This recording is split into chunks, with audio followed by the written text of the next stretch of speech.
फक्त जरांगे पाटील सांगतील ते चालत असतं. तुम्ही पाहिलं राहिले असतील उभे. मी त्या व्यक्तीला याच्यामुळे मानतो की एकटा व्यक्ती पूर्ण भारताच्या मुस्लिमांचं नेतृत्व करतो. अरे तुम्ही 30 जण गेले, 30 खासदार ते इथं येऊन मनोज जरांगे पाटलाला सांगते की मनोज जरांगे पाटलाच्या फॅक्टरचा 100% परिणाम झाला आणि आता त्यांना बी कडक इशारा आहे त्या खासदाराला. त्यांना आजपर्यंत मनोज जरांगे पाटलांनी 8-10 महिने वेळ दिलेला आहे. तुम्हाला एक सांगतो, तुम्ही जर मराठा आरक्षण दिलं, मराठा समाज कुणाचं ऐकणार नाही. 14 जुलैला मनोज जरांगे पाटील सांगतील त्या पद्धतीने, त्या ताकदीने, त्या जोशानं 18 पगड जातीचे 12 बलुतेदार लोकांचं सरकार आणण्यासाठी आम्ही पूर्ण ताकदीनिशी मैदानात उतरणार आहे. तुमच्या लोकप्रिय चॅनलच्या माध्यमातून जबाबदारीने सांगतो, मला शंका यायली यांना आजपर्यंत मनोज जरांगे पाटलांनी 8-10 महिने वेळ दिलेला आहे. मला वाटत नाही 1 महिन्यात आरक्षण देतील. दिला तर हे जसे ट्रोल करीत होते की यांच्याकडे ट्रक भरून JCB भरून फुलं उधळायला, हे तुम्हाला एक सांगतो, तुम्ही जर मराठा आरक्षण दिलं 288 इतक्या ताकदीनं उमेदवार तुमचे आम्ही निवडून आणू. जेवढे JCB आमच्याकडे होते त्याच्या 4 पट JCB आम्ही वर्गाने जमा करून तुमच्यावर गुलाल उधळायसाठी आणू. मला यांच्यावर शंका यांनी 1 महिना घेतलेला आहे. मनोज जरांगे पाटील यांचं उपोषण यांना सोडवायचं होतं म्हणून हे केलेलं मला वाटतं डाव आहे.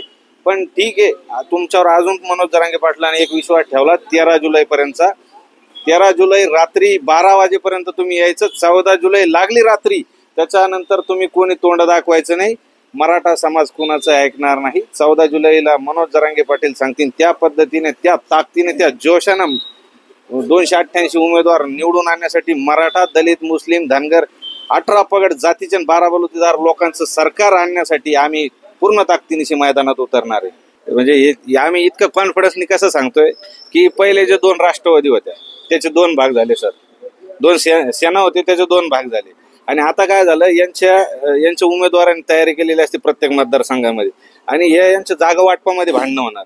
10 अपक्ष वेगवेगळे उभं राहणार. अपक्ष कोणाला उभं राहायचं काम नाही, हे यांचे रडतील. पण मनोज जरांगे फॅक्टर हे एकमेव राहील. आणि जरांगे पाटील जर दगडाला म्हणले हे उभा करायचा तर ते निवडून, म्हणजे तिथं ताकद. आता पाहिलं तुम्ही, आम्ही कुठल्याही राजकीय पक्षाच्या पाठीशी नाही, कुठल्याही पक्षाच्या विरोधात नाही. तुम्ही पाहिलं असं मनोज जरांगे पाटलांनी कुणाला समर्थन दिलं नाही, विरोध केला नाही, अपक्ष असो कुणी असो. पण मराठ्यांनी करेक्ट कार्यक्रम केला, त्यांच्या मनात होतं. मग आता हे करेक्ट कार्यक्रम, अहो तुमचे सीट किती रिवर्स झाले आज. म्हणजे ज्यांचे 30 सीट आले त्यांनी 10ची बी अपेक्षा केली नव्हती, पण त्यांचे 30 आले. आणि आता त्यांना बी कडक इशारा आहे त्या खासदाराला.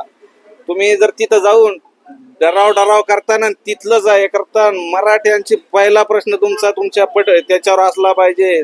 जर तुम्ही नाही केलं तर तुमच्या बी 7 पिढ्या घरी बसवण्याची ताकद ही मराठ्यांमध्ये आहे. तर तिथं गेल्यानंतर जेवढे बी 30 खासदार जे इथं येऊन मनोज जरांगे पाटलाला सांगते की मनोज जरांगे पाटलाच्या फॅक्टरचा 100% परिणाम झाला, तर तुम्हाला ते तिथं गेल्यानंतर दाखवावं लागेल. एक ओवेसी, असदुद्दीन ओवेसी MIM पक्षाचा व्यक्ती अख्ख्या संसदेला डोक्यावर घेतो, मुस्लिमाची बाजू मांडतो. मी त्या व्यक्तीला याच्यामुळे मानतो की एकटा व्यक्ती पूर्ण भारताच्या मुस्लिमांचं नेतृत्व करतो. अरे तुम्ही 30 जण गेलेत, 30 जणांनी तिथं पुरी संसद डोक्यावर घ्यायची. आणि मराठा आरक्षणाचा मुद्दा, अरे छत्रपती शिवरायांचे मावळे आहेत आपण.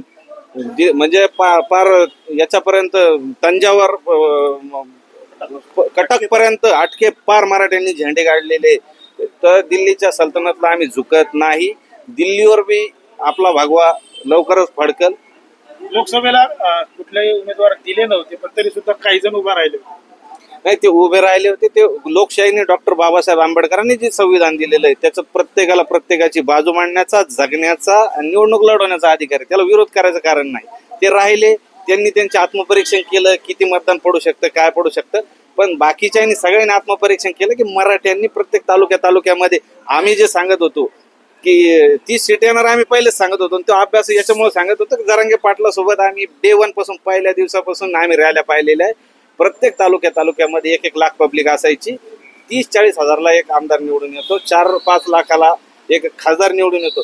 जिल्ह्याला ज्या सभा झाल्या त्या 10-10 लाखाच्या सभा जरांगे पाटलाच झालेल्या आहेत. त्याच्यामुळे आम्ही सांगत होतो ह्या मतदारसंघात इतके येतील. आणि आज मी डंके की चोट पे सांगतो, 288 मध्ये कसे येतील तर 1-1 लाखाच्या आमच्या तालुक्यात सभा झाल्या. आणि आता हे 10 पक्ष झाले. तुम्हाला जर सांगितलं पहिले 40-45 हजारला आमदार निवडून येत होता, आता लय झालं तर 20-25 हजारला एक आमदार निवडून येणार आहे. तेवढं तर आमचं मराठ्याचीच ताकद आहे. पण आम्ही इतर जर घेतले सोबत आमच्या तर विषय संपला. मग विधानसभेला सुद्धा असेच न उमेदवार देता जर काही जण उभा राहिले तर नाही आंदोलनामधले नाही नाही सक्रिय नाही असणारे. नाही इथं फक्त जरांगे पाटील सांगतील ते चालत असतं. तुम्ही पाहिलं राहिले असतील उभे, पण जरांगे पाटलांनी कोणाला समर्थन नाही दिलं. पण मराठ्यांना माहिती करेक्ट कार्यक्रम कोणाचा करायचा होता.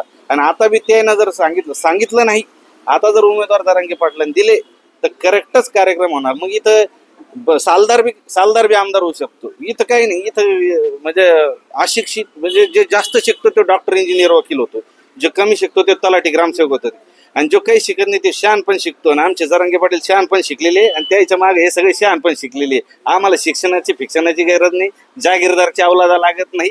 इथं सर्वसामान्य माणसं काय क्रांती करते जरांगे पाटलांना दाखवून दिलेलं आहे. तर आमचे साधारण बी लोक आमदार होतील.